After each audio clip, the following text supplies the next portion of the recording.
Hey everybody, Peter Zeihan here, coming to you from Colorado. A lot of you have been writing in and asking for scenarios of what the Chinese system will look like as it collapses, and Chinese history is rich with how it's all gone to hell. So putting my finger on one specific scenario I don't think is very useful, but a lot of you have also written in asking about the Chinese housing market, and I think kind of exploring these two things hand in hand is worth a little bit of time. So the Chinese follow a capital-intensive investment model. There's three types of economic growth. You've got consumption, like you go out and you buy a home or you buy an iPod or whatever it happens to be. In the United States, that's about 70% of total economic activity, private consumption. Then you have exports. So, you make something like Boeing and you sell it to the Indians, export-led economic growth. That is a system that is more popular in a place like, say, Korea or Germany. And then you have investment-led economic growth, which is the building of stuff. Regardless of where you get the capital, you go out and you build a road, you build a factory, something like that. And this has always been the method that has been favored in China and to a lesser degree all of East Asia, because it's something the government for the most part can control, and it tends to be directed towards things that the government feels needs to be done. So roads, bridges, industrial plant. And all of the East Asians have followed this pattern to a certain degree. The problem with this pattern and this type of growth is if you do it enough, you start to distort the economy and you absorb more and more capital and more labor and more resources, and eventually you get to the point where there's diminishing returns because you only need so many roads, you only need so many factories. In the case of Japan, they reached this point in the 1980s, and they went from having stratospheric growth, because this generates a lot of economic activity, to just kind of a stall out. And they were left with a stack of loans worth about 50% of their GDP, $2 trillion at the time, that was invested into assets that probably should have never been built in the first place.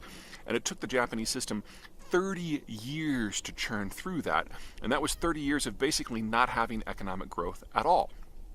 Eventually, they realized the debt burden was so bad that they needed to focus what they could do on more productive stuff, and that turned out to be stuff that was not in Japan. And so we started this generation-long outsourcing, desourcing, whatever you want to call it, to countries that had better demographics and better debt profiles, most notably the United States. And here we are now, 35 years after that process started, and the Japanese economy is more or less back in health, but it's happened as the demographic situation has turned inside out. So consumption-led growth in Japan will probably never happen again. They're just too old. Something similar went down in Korea, but the Koreans attacked it with a fervor that the Japanese couldn't muster, and they decided to deal with it by investing more, but going further and further up the value-added chain. And this could work in Korea because they were already among the most highly educated populations in the world. And it eventually generated things like the Samsung and the Daewoo and the Hyundai that we know today. It came at a cost. Extraordinary levels of turnover in their corporate world, as entire chaebol, which are kind of giant industrial conglomerates, would go bust, which would generate a huge surge of unemployment and credit risk, which the government had to step in and assume the risk of itself. In China, it has done something similar to both of these, as well as a third one. So first, building bridges to nowhere. The Chinese absolutely reached that level probably back in the early 2010s, and most of the construction we've seen across China is of questionable economic use, and the debt has been building up. Corporate debt has basically doubled since 2010. And it started at a level that was already in excess of American debt. So, we're talking about a huge amount of money that has been put into things that probably are never going to have a return. They tried to follow the Korean model as well, but what they discovered is that their workforce was already fairly unproductive. And while overall productivity for the Chinese labor forces have gone up by 50 to 100% in the last 10 to 15 years, the debt load has gone up by a factor of 5. So from a cost-benefit point of view, Chinese labor has actually decreased in terms of its overall productivity once you consider the cost. Because in that time frame, the cost of Chinese labor has gone up by more than a factor of 5 or 6. And then there's a third model. Unlike Japan, unlike Korea, which are, for the most part, private enterprise-driven systems, the Chinese are absolutely state-centric. And in Korea and Japan, the people always had options for where to put their own personal money to make their bets on their futures, prepare for their own retirement, expand their own wealth. The Chinese don't have that. Capital flight is strictly regulated, in many cases forbidden, and every time that the people find a new way to get money out, the Chinese government changes the law, and so it all gets bottled up at home. Now, for the Chinese development model, this has proven successful at keeping the Chinese citizens' money as part of the process that then funds all of that investment. So whereas in Japan it's a mix of corporate, and Korea it's a mix of corporate and government, in China the average citizen in many ways is being forced to help underwrite all this bad debt. And the Chinese citizens don't really appreciate that, as you might expect. And so they're always looking for outlets. Now, they can't send their money abroad, so they're looking for outlets at home. And so China is famous for massive speculative bubbles that happen in commodities or gold or anything. And the one that has proven the most problematic and the one that has generated the most economic growth to this point has been housing. The government does allow you to own your own home. So people did that with gusto. And then they started buying apartments and second apartments and third apartments and fourth apartments. And basically we got an Enron style financial boom driven by growth in construction of the housing sector.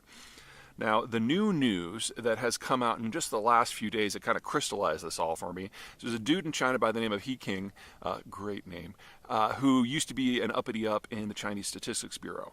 And his estimate now is that there's more housing units available that are unoccupied in China, so many available, that they could house the entire Chinese population. So we're talking an overbuild in excess of 100%. Quick addendum, I did a quick fact check before we went to print with this one. Print, release, whatever, on Mr. He's data that he estimates that there are sufficient empty apartments to house the entirety of the Chinese population. That was wrong. He says there's sufficient spare housing to house twice the Chinese population. So everything I said before stands, just underline most of it. To kind of put that into perspective, the American subprime crisis at its peak had less than 5% overbuild because of subprime, probably closer to 3%. And it was only because we bound up those mortgages with more healthy real estate investments in asset-backed securities that it actually turned into a big crisis. And we all know how that felt here. Ultimately, we had a financial crisis that lopped 5% off of GDP.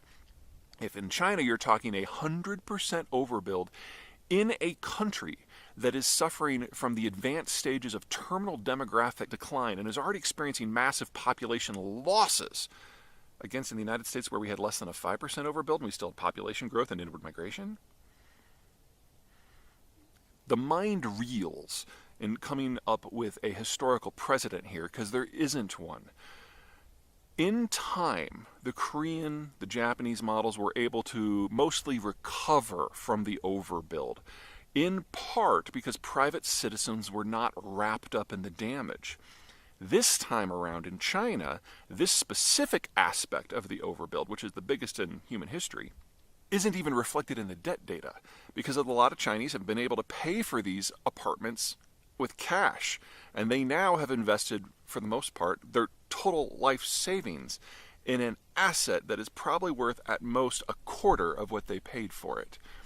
So in Japan, in Korea, national coherence, public support for the very existence of the government was never damaged because people's finances were only hit indirectly because of economic growth issues.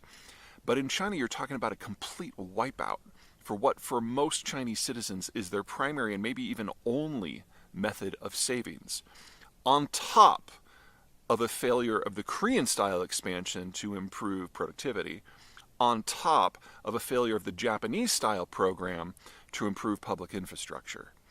This is going to hit them from every possible angle when it breaks, and it's going to do so by ripping the heart out of public support for the entire system and the CCP and the government in particular. So no, I am not particularly optimistic about how this is going to shake out.